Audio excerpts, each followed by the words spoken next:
Bonjour à tous, Français, Français. Je voulais parler d'un petit sujet qui touche un peu pas mal de Français actuellement, parce que bon, je pense que M. Zemmour, Mme Marine Le Pen et beaucoup d'autres présidents s'en mettent un petit peu. Je vois Valérie Pécresse, c'est pareil, Hidalgo, c'est la même chose. Je voulais parler d'un sujet qui touche beaucoup de Français. C'est le placement abusif des enfants. Là, je viens de voir une vidéo sur une petite demoiselle. On lui a pris ses enfants, le papa, d'accord, est en cabane, mais bon, elle a sa maison et tout, il y a une déstabilisation. Moi, je veux dire qu'en France, ce qu'il faut, c'est un président qui soit bien.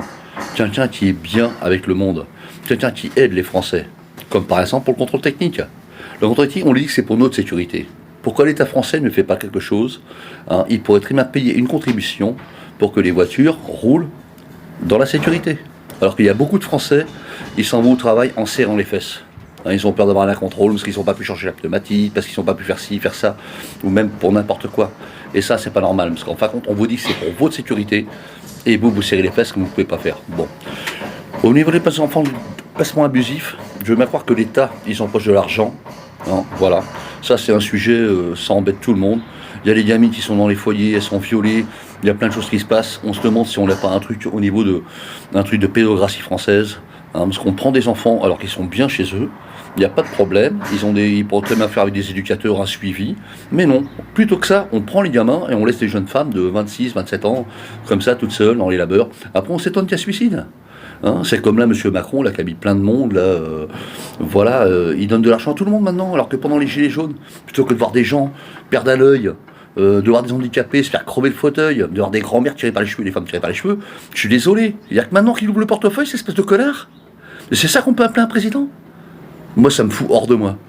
Moi, si je devais être président de la République, et j'aimerais bien être président de la République, c'est que pour l'égalité, vraiment fraternité, et tout ce qu'on a de français, simplement simple. Parce que là, il y a des gros problèmes chez nous. On donne, voilà, les riches ont déjà de l'argent, et nous, on travaille comme des cons. Moi, je travaille aussi comme un connard, parce que voilà, là où je bosse, c'est bien. Mais voilà, on donne toujours, faut toujours donner plus.